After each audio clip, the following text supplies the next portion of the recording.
Good afternoon, my friends. I'm pleased to say that I am here this day to bring you good news. In fact, some very good news. Did you ever read one of these things? The daily newspapers? I read 7 or 8 of them every single day, and if they're to be believed, then the sky is falling. It's actually falling. But spend a second to look up with me, because while it may not be the sky, I see the ceiling is still being intact. But even with that reality, the news media, the political leadership, and some of the business leadership in our nation brings us everything to bring fear, uncertainty, and doubt into our lives. And if the truth is told, and if we don't sugarcoat things, and we look at America today, we look at the world today, we look at our businesses today, we see a great deal of fear. And that fear is based on one word: transition.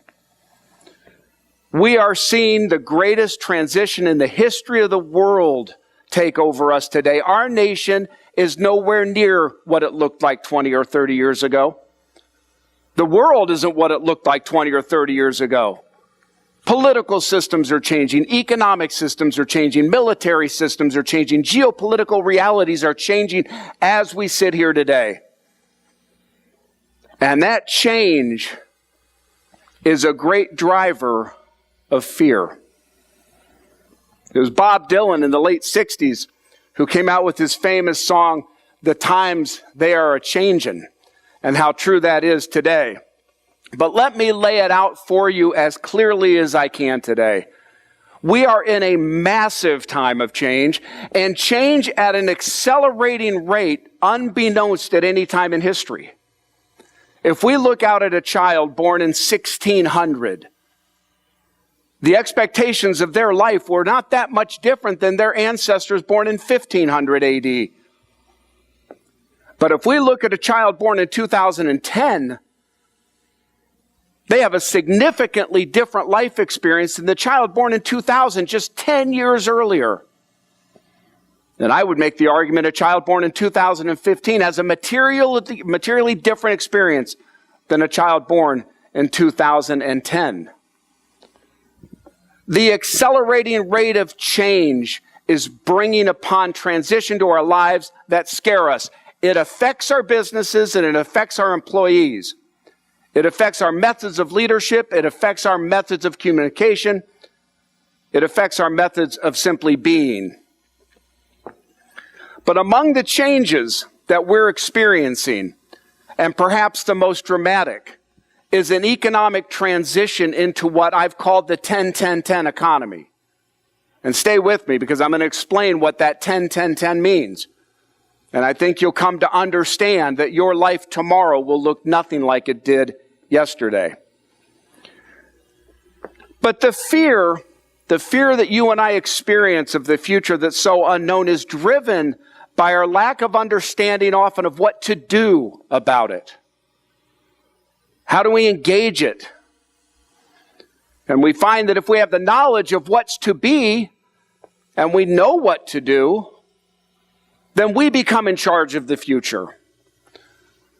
So the billion-dollar question is, what do we do? Right? The future is only scary if we don't know what it is. So let's today take a journey down what the future will indeed look like and know what we need to do. Now, I will tell you that I don't claim to have all the answers, but I do know the principles and I know the keys to success in this life. I've lived it. I've had an enormous success in my life. I've also known failure, though. I've often said I know the American dream, but I also know the American nightmare. I'm going to share with you today some of my personal story. And I don't do that as an ego trip about, oh, geez, look at me. But I do it for 2 reasons. First of all, I think we can learn from what I've experienced. I think we can draw out of my life story the keys to building that thriving and prosperous life. Secondly, we live in an age today, and you all know this, right? Anybody can get up with a camera and a microphone and talk to you about whatever they think is important. I mean, go to YouTube. There's lots and lots of content up there. And some of it's pretty good. But sometimes we simply have people taking baths in Fruit Loops claiming to know the answers to life's questions. And I question that. Frankly, they think we live in a Fruit Loops world, and I think we live in a Cheerios world. And I'm willing to bet you didn't catch that metaphor. I say that because my son didn't get it. Here's my point. Fruit Loops are a cereal that are sugary and tasty and sweet and fun to eat. But they have absolutely no content that's good for you. Cheerios may not taste as good, but they're better for you. They come with some power-packed cholesterol inhibitors, so there's actually meat there that can benefit you. So I think we live in the Cheerios world. Now, my success has been earned, and I won't hide from it, in the old-fashioned way. I worked hard. I learned to make decisions that were sometimes very difficult. And I read a lot of books. I've listened to a lot of speakers. And you know what? A lot of them have good things to say. I've listened to speakers through WCD Enterprises that have powerful communications, powerful stories, and powerful messages. But I would argue with you now, in a new era, we have to go beyond that. It's not simply enough, but we have to look for our own integration of those principles into our customized life. I mean, let's look at Maslow's hierarchy of needs. Who in here doesn't want to be self-actualized? I do.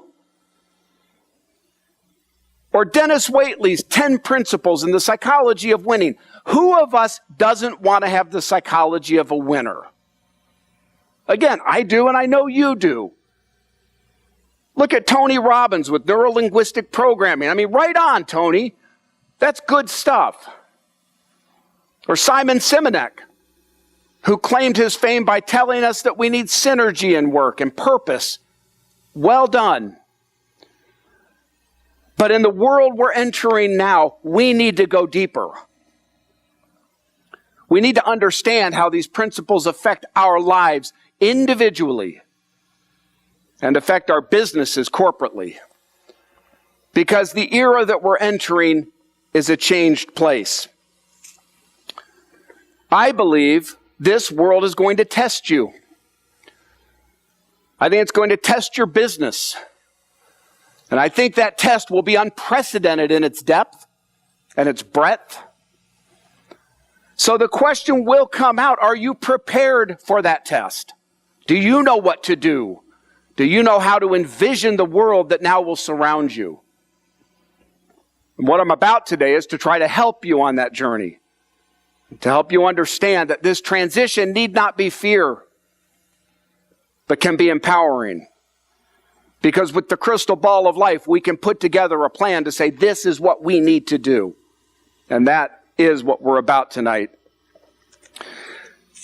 As I've gone through my life, and I mentioned to you, I live the American nightmare as well as the American dream, and I'm going to share some of my personal stuff with you.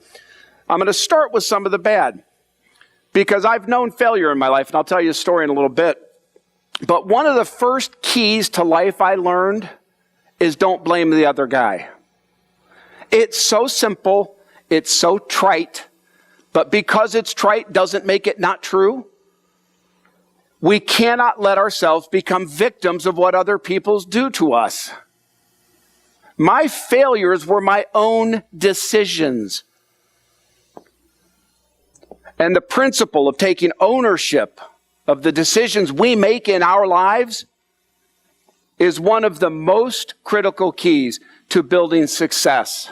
I mean, let's go back. Did anybody here ever watch Bugs Bunny? Right. I mean, we all did, right? Bugs Bunny's a great guy to teach us how to take ownership. You know why? He used to travel in tunnels. And if you remember, he'd dig through the tunnel and he'd pop his head up, right? And he'd look around, and it didn't look like where he expected he'd be. So he'd pull out his map, and over here's a mountain, and over here's some dynamite. And over here was always Albuquerque. And he'd look at the map, look into the camera, and say, I should have turned left at Albuquerque. Every time. But then what did he do? He didn't stop his trek. No, he simply said, I'm going to go in this new direction with, all of it intact. He knew he'd made a mistake, but he owned it and moved on. It is truly a simplistic example, but it gets to the core of life. We cannot allow ourselves to be victimized. So let me tell you a little bit of my own story. It is a story of good decisions and bad decisions. I'm reminded of a CEO one time at a retirement party. A young fellow said to him, "How do you make so many good decisions?" He kind of lowered his glasses and he thought and he said, maybe it's because I made so many bad ones. That is, after all, how we learn, right? Well, my story started when I was 17 years old. I started my first company. I was selling pots and pans. And since we're in Texas, your favorite son, Zig Ziglar, used to do that too, if you know that name. That's how he got started. So together with my brothers, we started this little cookware company. And within a few years, we had 40-something salespeople working for us. I had a private limousine. I owned real estate. I'd written a book on computers. This is back in 1982, called Computers Made Simple. It prognosticated about what the future would look like with all this new technology. But suffice it to say, at 23, I was doing pretty well. Can't complain. But I was reminded in that time of several other keys that I want to share with you today. And one of them is from a pastor who is just north of here in Texas, a guy named Chuck Swindoll. And as I went through my life and I talked to you about victimhood, Chuck Swindoll made a poem one time, or a writing, and in that he said, "I find as I get older, my joy in life is about 10% what happens to me and 90% how I react to it." That's a reality. Find any self-made success story and they'll share that exact same thought with you. So as I started to build my life with my company, and I'm thinking, okay, don't be a victim. Don't let yourself be consumed by what happens to you. I'm building this. I'm doing really, really well. And I'm reminded now of Mark Twain. Mark Twain was a wise man. And one time he made the comment that when I was 18, I knew everything. When I was 23, I was certain I knew everything. And when I was 25, I found that I knew nothing. I wish I'd have known him when I was 23. Because here I am at 23 thinking I'm the smartest guy on the planet, right? The rules don't apply to me. You start a business, you go out and sell some things, boom, you're wealthy. Well, I was about to learn a very painful lesson, enter a company named Genentech. If anyone remembers that, it ages you like me. Genentech was the first technology company to come out publicly and make its shareholders instant multimillionaires. So I'm sitting back one day and I'm thinking, well, I'm pretty smart. I know a little bit about computers. I'd been involved in trunk radio, the precursor to cell phones. And I thought to myself, I want to play in that sandbox. So I said, great, I'm going to go find a technology company that can do that for me. So I found one. Funny, another key lesson of life I learned is that solutions are like anything, they fill a vacuum. Sometimes you look for a solution not fully knowing the problem at hand. But I found a solution. It was a little tech company. And I came back and I was talking to my brother Mike, who was my partner in crime, and I said, Mike, we have a problem. We know the stock that's going to make us phenomenally wealthy, but we don't have a hoard of capital to put into it. So at my wise old 23-year-old self, my brother and I created something called Equinet. It's a precursor to something you hear today called a reverse mortgage. At any rate, we were able to use that to go out and borrow a bunch of money on other people's real estate and go buy this magnificent stock that we'd found. Exciting times. Okay, so roll the clock forward a little bit. It's July of probably 1984. My brother and I, having secured a great deal of this stock and feeling on top of the world with a joy that makes you want to fly, we're flying down to Mexico on vacation. And on the way down, we're sipping champagne and we're singing the song, "We're in the money, got lots of money, I've got a lot of what it takes to get along." It's a Depression-era song. But it resonated with us, right? So I'm down in Mexico. I'm in Cancun at the Hyatt at the resort. And in the middle of the week, I'm sitting out by the pool with my Serengeti shades on top of my head. I'm sipping a little drink with an umbrella in it. No clue what it was. And I'm feeling like this is what successful people do. Wow, life is good. Why do people stress so much? Well, after a little bit of this, Stewart came out with the telephone. He said, Mr. Beaman, you have a phone call. And go back with me, 1984, right? International calls are a big deal. So my first thought is, my Lord, somebody died. But I picked up the phone. And on the other end of the phone was our secretary. And her little voice was trembling. Steve? I said, yeah, what's the problem?